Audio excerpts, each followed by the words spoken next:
New Zealand is the latest in the list of countries that have halted funding to the UNRWA following Israeli accusations that a dozen of its employees were involved with Hamas in the October 7th attack. Prime Minister Christopher said that they have paused the funding until allegations are investigated. At least a dozen countries have similarly halted their funding to the United Nations agency and have been denied to review their decision. They include the US, Australia, the UK, Japan and Germany. International aid agencies have said that they are deeply concerned and outraged at the reckless decision by major donors to cut off the funding. This after Israel accused some of its workers of taking part in the October 7th attack.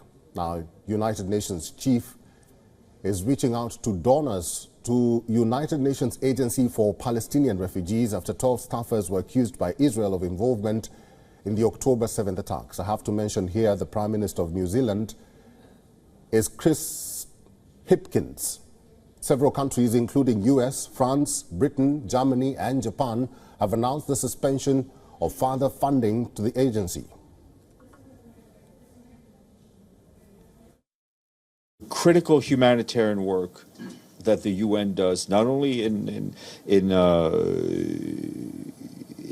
Gaza, all over the region, needs to be supported. People's lives depend on it. We are doing in parallel, taking very seriously all the allegations that have been made. We are being forward-leaning. It was UNRWA that announced this, right? They took the first step. United Nations Secretary General Antonio Guterres met with Washington's representative to the United Nations Linda Thomas-Greenfield on Monday. Apart from donors to UNRWA, Guterres is also engaging with regional leaders such as King Abdullah of Jordan and President Abdel Fattah el-Sisi of Egypt. Israel has vowed to stop the agency's work in Gaza after the war. The country's foreign minister, Israel Katz, said on Monday he had cancelled a meeting with UNRWA head Filipe Lazzarini scheduled for later in the week.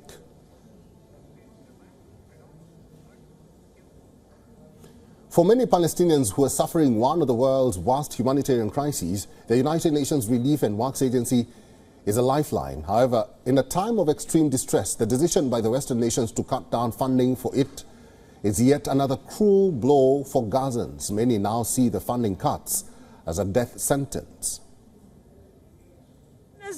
We are basically not receiving aid now. So what will happen after the US and the other countries cut their funding to the UNRWA? This would mean a humanitarian catastrophe, and it means that the US and its allies are participating in the war of slaughter against the Palestinian people and the killing in Gaza.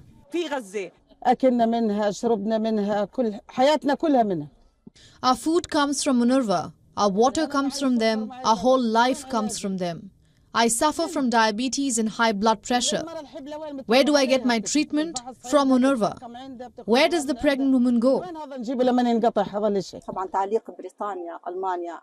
The comments of Britain, Germany and some other European countries in regards to the aid of the Palestinian people is considered a disaster for us. Today they see us if we were punished or guilty the same as the occupiers.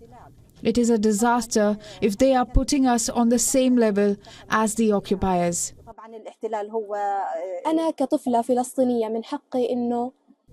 We are displaced for the second time from Gaza and we didn't see the aid reaching us from the European countries.